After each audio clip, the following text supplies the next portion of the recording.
guys, welcome back to my YouTube channel, The Tiki-Talk. This is your Tiki girl Felicia, and today we are going to be talking about third-party influence in marriage.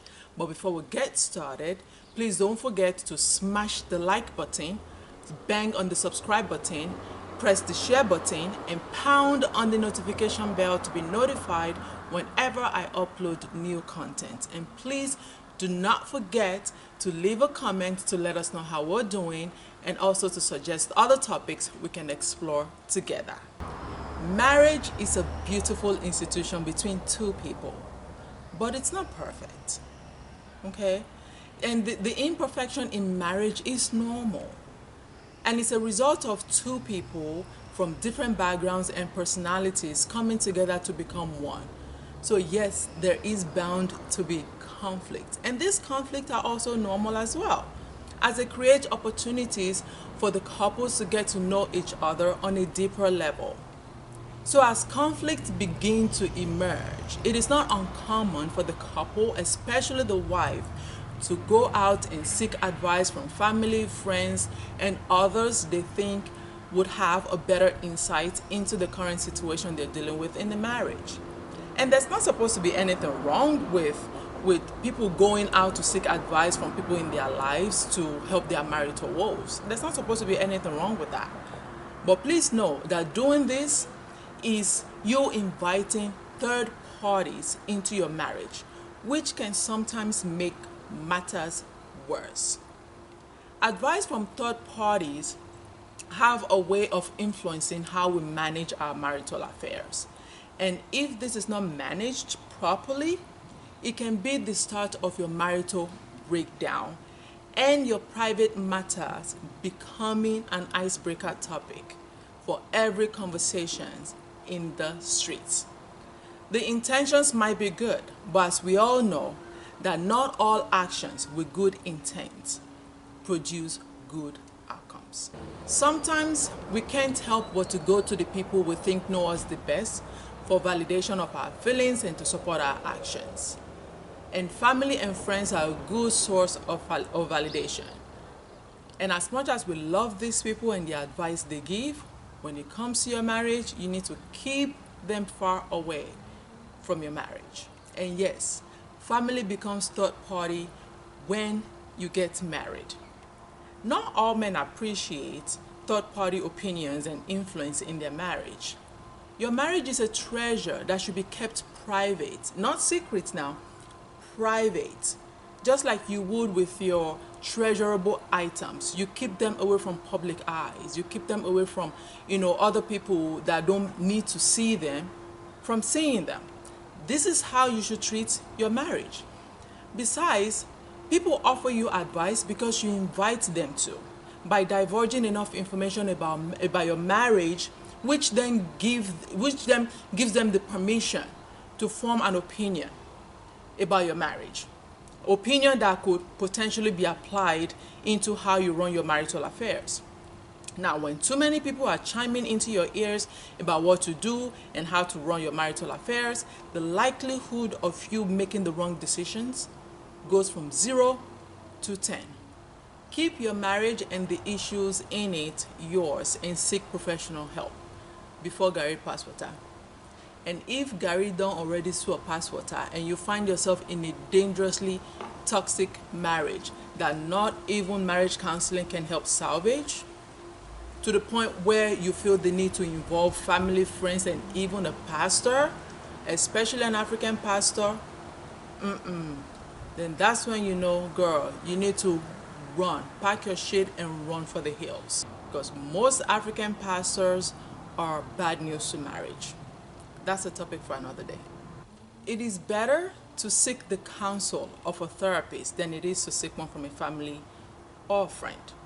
Not only does this protect the relationship you have with this third party, a family or a friend, it also protects your marriage. Advice from a family or a friend, or even anyone else that is not a professional, will always be subjective, as they will give you advice based on what may have worked for them in the past.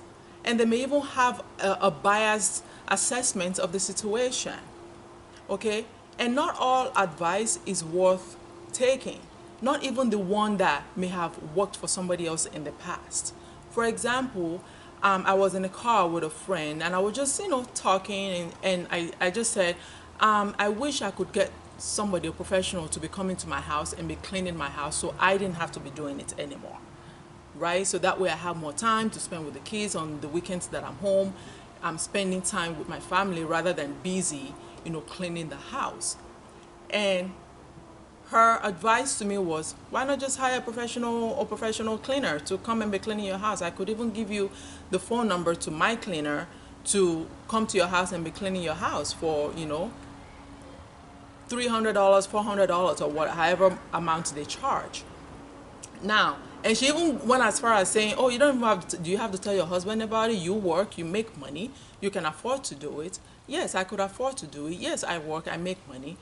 But the advice came from a good place, so I cannot really knock her for that, But it wasn't something that would have worked for my situation, okay? Because in my household, I run every financial decision, every capital expense I run by my husband, regardless of how big or how small it is.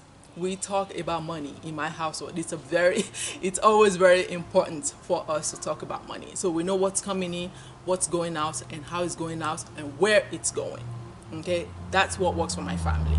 So her telling me not to discuss, I didn't have to discuss it with my husband. I'm like, yeah, no, that's okay. I mean, I didn't respond to it. I just said, yeah, I didn't take that advice. The point of this story is that not all advice is worth taking. Yes, she had good intent. Yes, your advisors have good intent, but not all advice is worth taking. Okay, because what worked for Mr. Ladbaja may not work for Mr. Tamedo. All right, every situation, regardless of how similar they may seem, is unique. It's unique. So when seeking advice about a conflict in your marriage, you need someone who would be objective and will tell you what you need to hear from an unbiased perspective. Once you get married, everyone else in your life becomes a third party. As hard as that may sound, that is exactly the truth. Everyone else become a third party. Okay, your husband and whatever children comes in the picture becomes your primary focus. And the influence these people, your family and friends now, the influence they have over your decisions should be considerably reduced. And if a conflict arises in your marriage, talk to your spouse. Express how you feel. Don't sweep anything under the carpet. Okay, don't have like a colo or a piggy bank for him where everything he does to you or anything he does to you go in as a point against him. No. Nip anything that comes up, nip it in the butt right away before it becomes something so big that you can't even manage it, you cannot resolve it, then it turns into something bigger than it's supposed to be. Okay, so express how you feel, listen to what he has to say, and demand for the same courtesy. And now, if that doesn't work, then seek the counsel of a therapist for a couple's counseling. For couples counseling, and you want to seek out God also for some divine intervention. Doing this will produce far better results than washing your dirty laundry out in public. Now, you may think that it's safe to talk to your family and friends about your marriage, but please know that doing this makes you vulnerable. It makes you vulnerable to what might come later down the road. In other words, what you share now might be used against you intentionally or unintentionally. Tiki-Talk with me on my next video. Until I see you next time, remain blessed now and always. Bye-bye.